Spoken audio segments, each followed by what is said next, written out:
우리 현대인들은 크리스마스를 생각할 때 부드럽고 포근하게 낭만적으로 생각합니다. 저도 20대, 30대 초까지는 그랬던 것 같습니다. 캐롤이 울려 퍼지고 연인들이 사랑을 고백하고 가족들이 선물을 주고받는 그런 성탄절을 우리는 상상합니다. 그러나 성자 하나님이신 예수께서 어린 아기로 이 세상에 태어나신 첫 성탄은 잔인할 정도로 현실적입니다. 낭만적이지 않습니다. 로마 총독의 명령을 따라 해산을 앞둔 여인이 먼 길을 떠나야만 했습니다. 길 위에서 산통을 느낍니다. 절박하지요. 아기를 낳을 곳을 찾아 여관문을 두드리지만 방을 구할 수가 없었습니다. 호적하러 다 올라가는 성수기 때 해산할 여자에게 방을 주고 싶지 않았습니다. 잠만 자고 나올 사람도 수두룩한데 일부러 자기 여관을 더럽힐 이유가 어디 있겠습니까? 아무도 방을 선뜻 내어주지 않습니다. 얼마나 절박했을까요? 성탄의 밤 얼마나 절박했을까요? 그리하여 하는 수 없이 마구간으로 들어갑니다. 아기 예수께서 태어나십니다. 가축들의 우물이 둥그는 곳, 짐승의 냄새가 가득한 곳, 해산하는 마리아의 고통스러운 외침이 들리고 피와 양수가 터져나오는 곳, 거기다 아기 예수는 짐승들의 염을통에 뉘어졌습니다.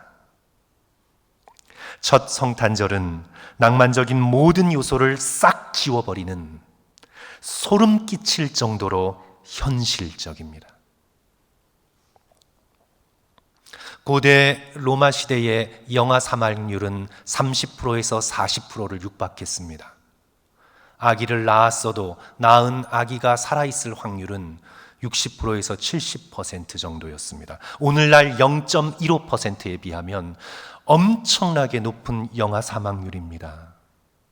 태어났다는 것이 생명을 의미하지 않습니다. 죽음을 의미할 수도 있습니다. 거기다 아기를 낳다가 산모가 죽는 경우는 현재보다 수십 배에서 수백 배는 더 높았을 것으로 추정하고 있습니다. 고대 무덤을 발굴할 때 아이와 함께 묻힌 여인들의 숫자가 상상보다 훨씬 더 많았습니다. 삶과 죽음이 교차하는 그곳에 사랑하는 성도 여러분, 하나님의 아들 아기 예수께서 탄생하셨습니다. 성탄의 은혜와 신비는 부드럽고 포근하고 낭만적인 데 있지 않습니다. 죽음과 고통과 피와 오물이 가득한 그 낮고 천한 곳에 성자 하나님께서 탄생하셔서 말구 위에 누이셨습니다. 이것이 저와 여러분이 오늘날 기념하는 성탄절의 모습인 것입니다. 이렇게 낮고 천한 곳에 태어난 예수 그리스도께서 목수의 아들로 10대를 보내시고 아버지 요셉이 떠난 자리를 대신하여 마리아의 집에 가장의 역할을 감당하시며 땀을 흘리시고 손의 상처를 받아가시면서 육체 노동을 통해 30년 이상을 살아오셨습니다. 공생애를 시작하시면서 죄인들과 함께 하시고 병자들을 고치시다가 오늘 저와 여러분이 읽은 이 본문의 말씀, 이제 죽음이 있는 무덤 앞까지 다가오십니다. 사랑하던 나사로가 죽었다는 소식을 들으시고 베다니로 가십니다. 나사로의 누이 마르다와 마리아가 급히 예수님을 맞으러 나오지요. 마리아가 나중에 나옵니다. 엎드려 원망 섞인 투로 예수님께 말합니다. 32절 후반부의 말씀입니다. 주께서 여기 계셨더라면 내 오라버니가 죽지 아니하였겠나이다. 예수께서 아무 말씀하지 않으십니다. 상실의 슬픔을 침묵으로 응답하십니다. 그리고는 오히려 예수께서 속으로 비통히 여기십니다. 우리 33절 성도 여러분 다 같이 한 목소리로 읽습니다. 이 말씀에서 우리는 예수 그리스도의 감정을 보게 되는데요. 우리 다 같이 한 목소리로 예수께서 같이 읽겠습니다. 시작. 예수께서 그가 우는 것과 또 함께 온 유대인들이 우는 것을 보시고 어떻게 해요? 심령에 피통이 여기시고 불쌍히 여기사. 여기서 우리는 예수 그리스도의 살아있는 감정, 움직이는 감정을 만나게 됩니다. 예수 그리스도께서는 자신의 감정을 다 calm하게 다스리시며 무엇인가 득도한 성자 같은 모습으로 계시지 않으셨습니다. 우리는 예수님의 살아 움직이는 이 감정의 격동을 우리는 이 본문에서 만나게 됩니다. 일반적으로 이 33절의 말씀을요, 예수께서 죽은 나사로나 상실감에 울고 있는 마리아와 마르다를 비롯한 사람들을 불쌍히 여기셔서 그들의 슬픔에 함께 동참하셨다로 해석하기 쉬운데 부분적으로는 맞을 수 있지만 전체적으로는 맞지 않습니다.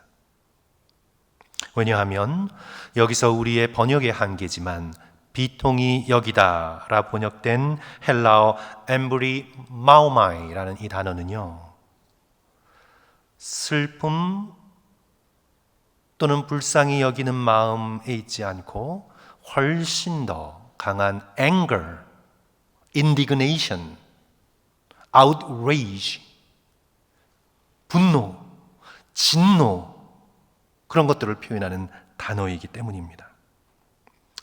이 엠브리 마오마이라는 이 단어의 문자적인 뜻은 말이 화가 나서 코가 크게 벌려 킁킁거리면서 코에서 김이 나올 정도로 분노한 상태를 표현하는 단어입니다. 뒤따라오는 불쌍히 여기다도 불쌍해, 어떡하면 좋지? 하고 눈물을 쓱 흘리는 그런 부드러운 감정을 나타내지 않습니다. Deeply troubled, 감정이 속에서 뒤집어진 것입니다. 속이 뒤집어진 것입니다. 격동된 것입니다. 그러니까 지금 예수 그리스도께서 나사로의 무덤 앞에서 아주 강하고 아주 거친 날것의 감정을 느끼고 계십니다. 부드럽고 소프트하고 세련된 감정이 아닙니다. 아주 거칠고 아주 강한 분노, 속이 뒤집어지는 그런 강한 감정을 느끼고 계십니다. 누구에게, 무엇에게 이런 감정을 느끼고 있는 걸까요? 오늘 우리는 이 말씀 속에서 보게 되는 것은 예수 그리스도께서는 죽음에게, 사망 권세에게 이런 감정을 느끼고 계시는 겁니다. 예수께서 단지 마리아가 우는 걸 보시고 여인의 눈물에 함께 슬픔이 작동하여서 함께 눈물을 흘리신 것이 아닙니다. 단지 나사로가 불쌍해서만 눈물을 흘리신 것도 아닙니다. 왜냐하면 예수 그리스도께서는 베다니로 가기 전에 이미 우리 친구 나사로가 잠들었도다, 그러나 내가 깨우러 가노라, 이미 베다니로 들어오시기 전부터 그를 살리실 계획을 가지고 계셨습니다.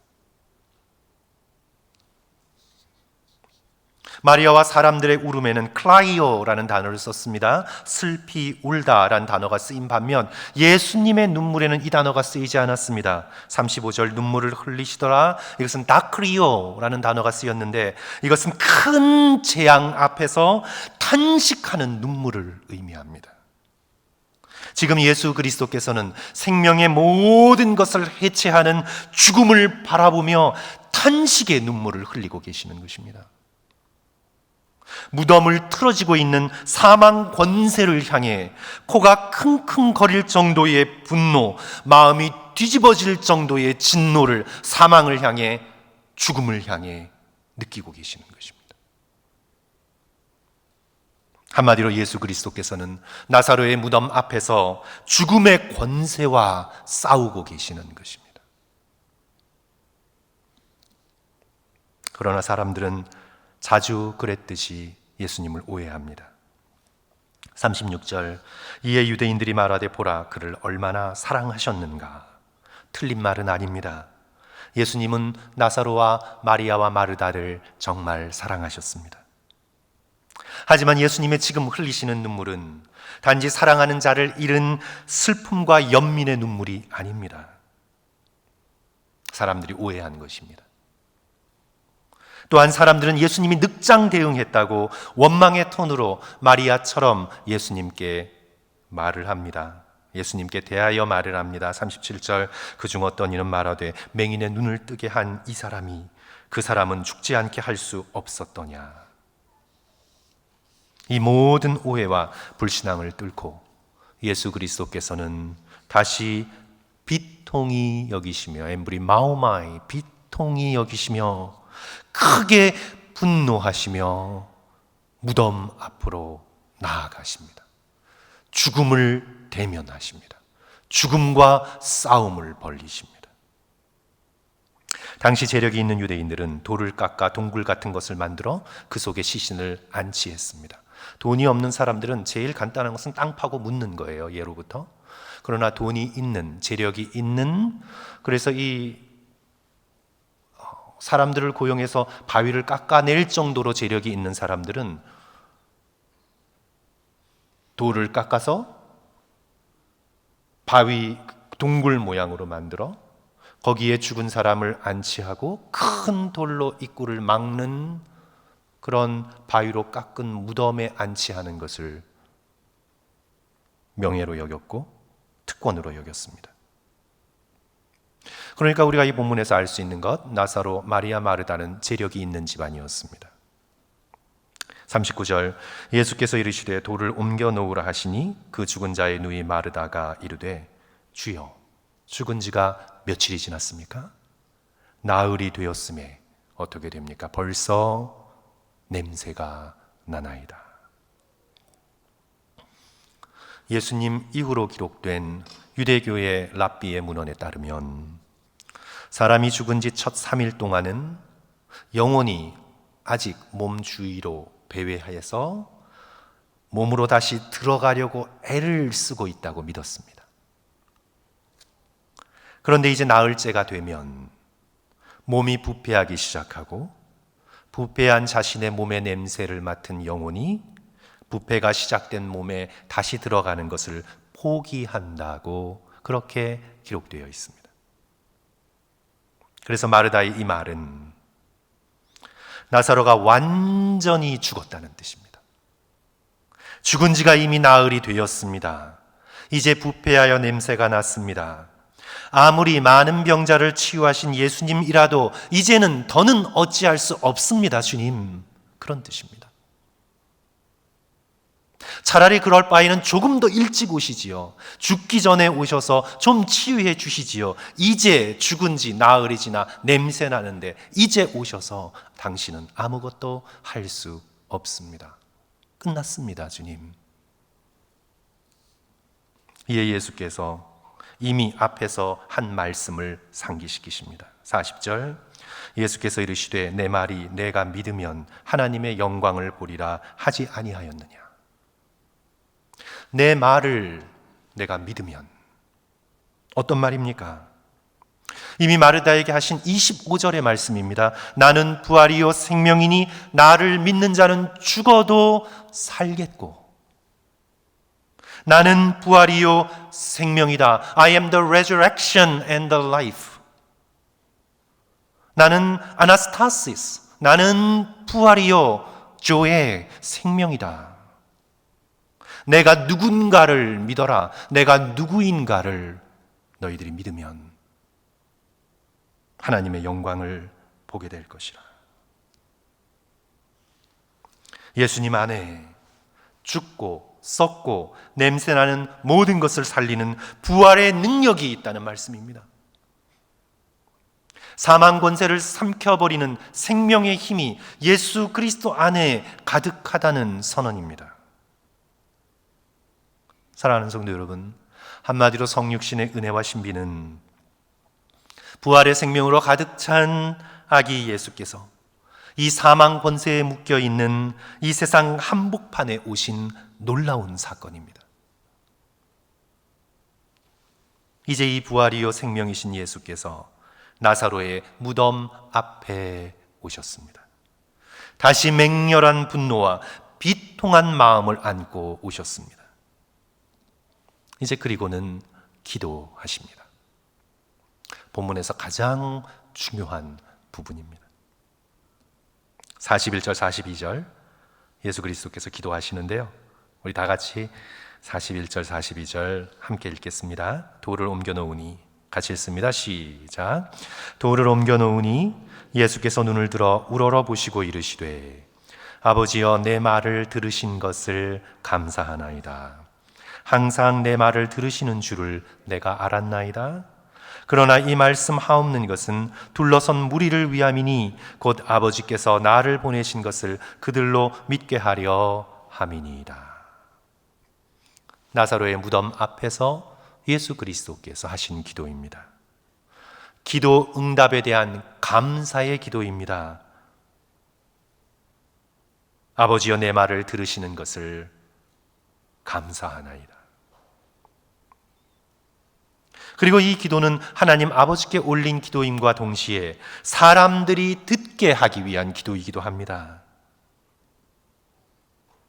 이 말씀을 하옵는 것은 둘러선 무리를 위함이니, 왜 공개기도, 대표기도와 같은 형식으로 들으라고 기도를 하셨을까요?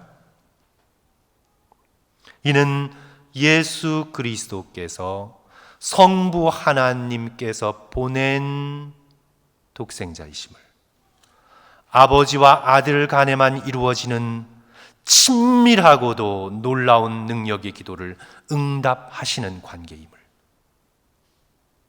지금 듣고 있는 이 모든 사람들로 하여금 믿게 하기 위함이니이다 하시면서 기도를 하십니다. 그런데 성도 여러분, 기도의 구체적인 내용이 숨겨져 있습니다. 예수님께서 지금 기도를 하셨지만 기도의 구체적인 내용은 숨겨져 있습니다. 아버지여 내 말을 들으시는 것을 감사하나이다. 항상 내 말을 들으시는 줄을 내가 알았습니다 한데, 내 말, my word, 예수 그리스도의 기도의 말씀은 무엇입니까? 예수님께서 어떤 기도를 올리셨습니까? 예수님의 기도의 내용은 숨겨져 있습니다. 성자 예수께서 죽음의 권세를 앞에 두고 죽음의 권세에 붙들려 있는 나사로의 육신과 영혼을 바라보시면서 예수 그리스도께서 어떤 기도를 성부 하나님께 올리셨을까요? 내 말을 들으심에 감사하나이다. 어떤 기도를 올리셨을까요? 나사로의 무덤 앞에서 성자 예수께서 성부 하나님을 향하여 어떤 기도를 올리셨습니까?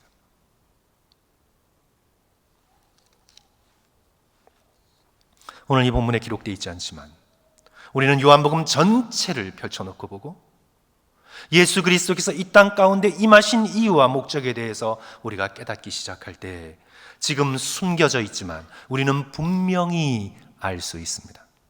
분명히 알 수 있습니다. 예수 그리스도께서는 나사로를 끄집어내는 대신 당신 자신이 무덤에 들어가시겠다고 기도하신 것입니다. 나사로를 살리는 대신 당신이 죽으시겠다고 기도하시는 것입니다. 사람을 죽음에서 해방시키시기 위하여 당신이 죽음의 포로가 되겠다고 기도하시는 것입니다. 우리가 쭉 함께 성육신의 은혜와 신비에 관해서 살펴본 것과 맥을 같이 합니다. 가나의 혼인잔치에서 예수께서는 떨어지지 않는 영원한 기쁨을 위하여 당신의 보혈을 대신 주셨습니다. 수가성 야곱의 우물가에서 다시는 목마르지 않을 샘물로 당신의 피를 대신 주셨습니다. 간음의 현장에서 잡혀온 여인을 정죄하지 않으시고 대신 예수님 자신이 정죄 받으셨습니다. 지금 여기 나사로의 무덤 앞에서 나사로를 꺼내기 위해 대신 무덤에 들어가기로 결단하십니다. 아버지여, 내 말을 들으신 것을 감사하나이다. 항상 내 말을 들으시는 줄을 내가 알았나이다.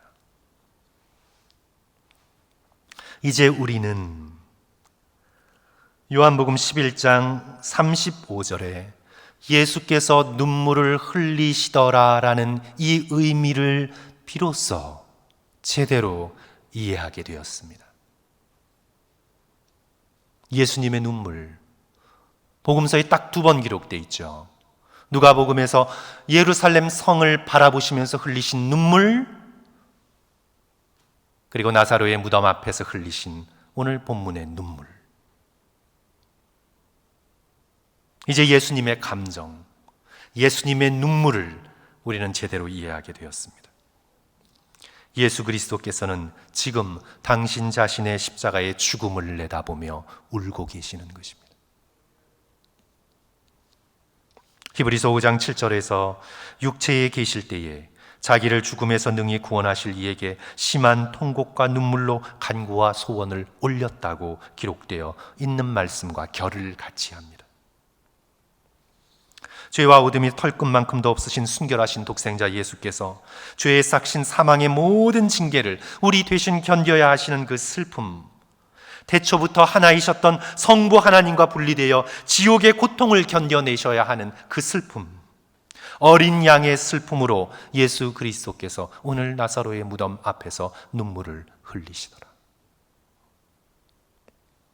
성도 여러분, 우리도 간혹 장례식에 가면 우리도 눈물을 흘릴 때가 있는데, 물론 슬피 우는 유족들을 바라보면서 슬픔의 눈물을 흘릴 때도 있지만, 사실은 장례식에서 우리가 흘리는 많은 눈물의 대부분은요, 우리 자신과 관계에서 흘리는 눈물입니다.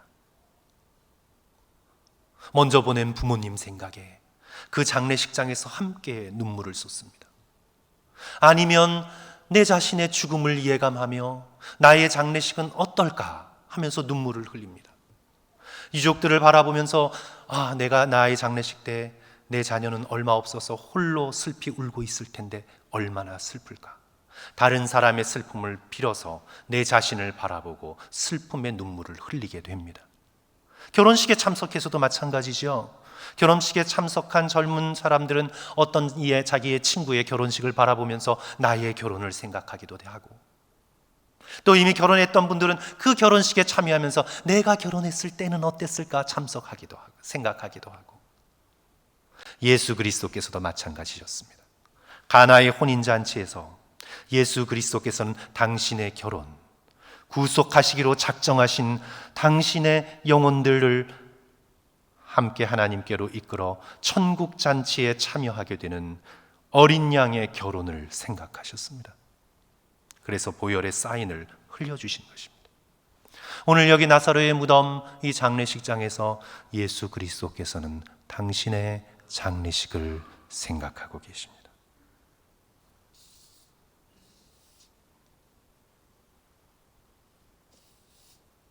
나사로의 죽음에서 당신 자신의 십자가의 죽음을, 나사로의 무덤에서 당신 자식께서 들어가셔야 할 무덤을 바라보고 계십니다.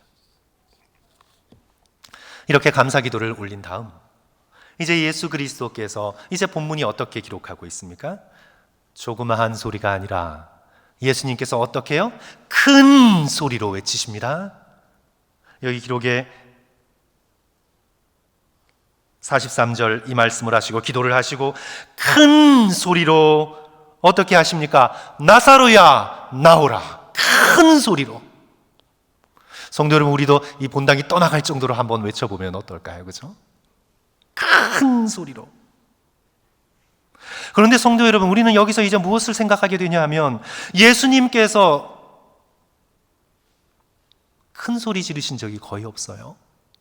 그러나 예수 그리스도께서 또 다른 큰 소리로 외치셨죠. 어디에서 외치셨습니까? 예수 그리스도께서 또 다른 큰 소리를 외치셨는데, 마가복음 15장 34절 제9시 예수께서 크게 소리질러 이르시되 엘리 엘리 라마 사박다니. 성도 여러분, 나사로를 죽음에서 불러내시기 위해 그의 이름을 부르시며 살려내시기 위해 나사로의 무덤가에서 큰 소리로 부르셨습니다. 이것은 예수 그리스도께서 십자가에서 버림당하신 나의 하나님 나의 하나님 왜 나를 버리셨나이까, 이 큰 소리와 연결되는 것을 우리는 깨닫게 됩니다. 나사로의 생명을 주시기 위하여 이름을 불러내시는 그 큰 소리는 십자가에서 버림받은 소리 때문입니다.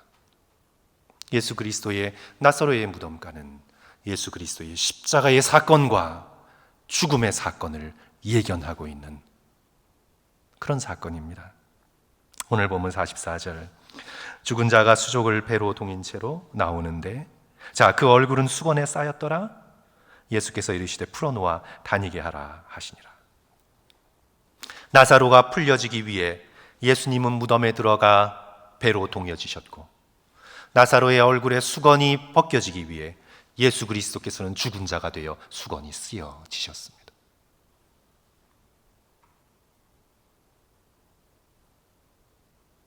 지극히 높으신 성자 예수께서 죽음의 권세가 다스리고 있는 나사로의 무덤까지 내려오신 이 성육신의 놀라운 신비와 은혜를 통해 오늘 저와 여러분이 무엇을 배우게 되나요? 예수 그리스도의 사랑을 받은 자로 우리도 죽음 앞에서 담대할 수 있는 용기를 달라고 우리는 주님 앞에 간구해야 합니다. 나사로는 주님이 사랑하시던 자였습니다. 나사로가 병들었다는 소식이 전해지면서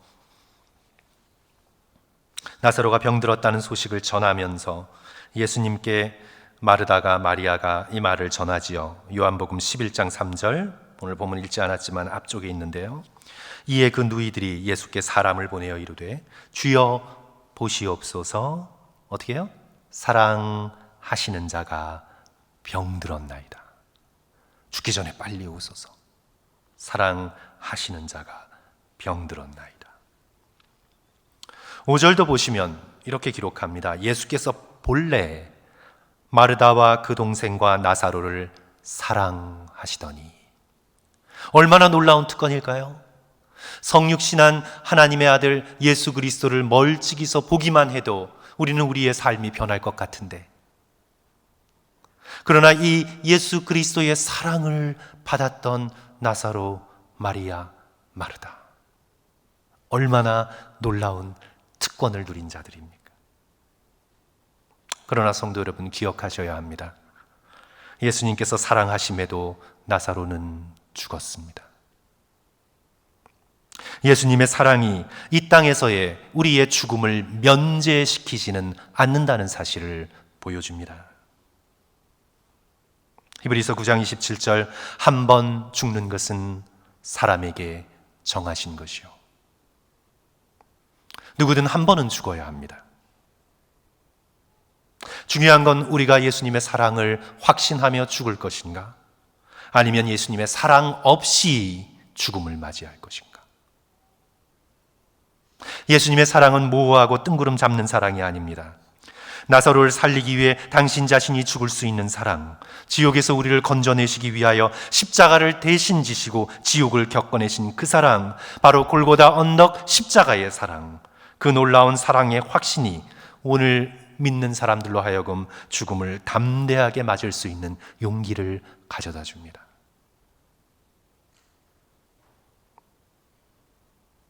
예수님의 사랑하는 자에게 있어서 죽음은 마취제와 같습니다. 온전케 되기 위하여 의사에게 모든 걸 맡기며 잠에 빠져드는 것처럼 우리는 깨어났을 때 온전히 치유된 상태로 천국에서 깨어나게 될 것입니다.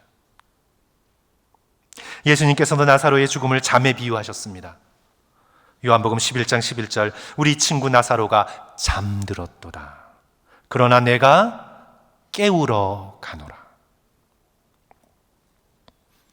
그러므로 성도 여러분, 우리가 한 번 어차피 죽어야 하는 죽음이 우리의 인생에 찾아왔을 때 우리를 부활시켜 주실 예수 그리스도의 선하심과 능력을 의지하며 예수님의 사랑을 입은 자로 용감하게 죽음을 맞이할 수 있도록 준비되는 저와 성도들 되시기를 주님의 이름으로 간절히 축원합니다. 성도 여러분, 이 담대함은요, 용기는요, 주께 간구하면 주십니다. 간구하면 주십니다. 제가 지금 여기 이렇게 설교하고 있어서 제가 용기가 있을 것 같다 생각하지만 아시는 분은 알아요. 제가 겁이 굉장히 많아요, 성도 여러분. 저는 굉장한 겁쟁이입니다. 그래서 제가 요즘 주님 앞에 간구하고 있는 기도의 제목은 주님, 제게 죽음을 담대하게 맞을 수 있는 용기를 주시옵소서. 담대함을 달라고 하나님께 간구하면 하나님께서 주십니다. 용기는 절대 자기의 힘과 능력으로 만들 수 있는 게 아닙니다. 죽음 앞에서의 용기는 더더욱 그렇습니다. 그것은 하나님께 구하여 얻는 것입니다. 주여, 죽음이 찾아왔을 때 부활을 믿고 담대할 수 있는 용기를 내게 주소서. 이렇게 간구하시는 저와 성도들 되시기를 주님의 이름으로 간절히 축원합니다. 그러기 위해 성도 여러분, 우리는 평소에 평온할 때, 아무 일 없는 것 같을 때 예수님의 음성에 귀를 기울여야 합니다. 예수 그리스도께서 나사로야 나오라고 부르시는데 그 음성을 알지도 못하고 듣지도 못하면 어떻게 됩니까? 물질의 유혹에 빠져 세상 걱정에 빠져 오늘도 예수 그리스도께서 말씀을 통해 우리를 부르고 계신데 두 귀를 틀어막고 그 음성을 듣지 않는다면 어떻게 예수 그리스도께서 우리의 이름을 부르며 나오라고 우리를 깨워주실 때 우리가 응답하며 나올 수 있겠습니까? 나사로는 무덤에 있은 지 나흘이 지났음에도 예수님의 부르심을 들었습니다. 무덤에서도 응답할 수 있었습니다. 평소에 예수님과 사랑의 관계를 맺어왔기 때문입니다. 목소리를 구별할 수 있는 인간의 능력은 탁월합니다. 수많은 소리 가운데서도 사랑하는 대상의 목소리, 아이의 목소리, 연인의 목소리, 부모님의 목소리는 수많은 목소리 속에서도 귀에 들립니다. 사랑은 들을 수 있는 능력입니다. 예수께서 우리를 깨우실 때 그 음성을 들을 수 있도록 기록된 성경의 말씀을 붙들고 늘 주님 음성을 듣기를 간구하며 기뻐하시는 저와 여러분이 되어야 되겠습니다. 말씀을 마치겠습니다. 성탄주일에 부활절 설교를 한 것 같은 착각에 제가 빠지는데요. 그러나 성도 여러분, 이 성탄주일에 하늘의 보좌를 버리시고 이 세상에 태어나신 아기 예수를 주목해 보시기 바랍니다. 사망 권세를 멸하러 오신 아기 예수를 바라보시기 바랍니다. 십자가의 권세로 죽음을 죽여버린 예수 그리스도를 의지하시기 바랍니다. 나사로의 무덤가에서 그 이름을 큰 소리로 부르시는 그리스도의 사랑, 그리스도의 능력 의지하시기 바랍니다. 그리하여 나 자신의 죽음의 시간이 다가왔을 때 담대할 수 있는 용기를 주여 내게 허락하여 주시옵소서. 기도할 수 있는 저와 성도들 되시기를 주님의 이름으로 간절히 축원합니다. 기도하겠습니다.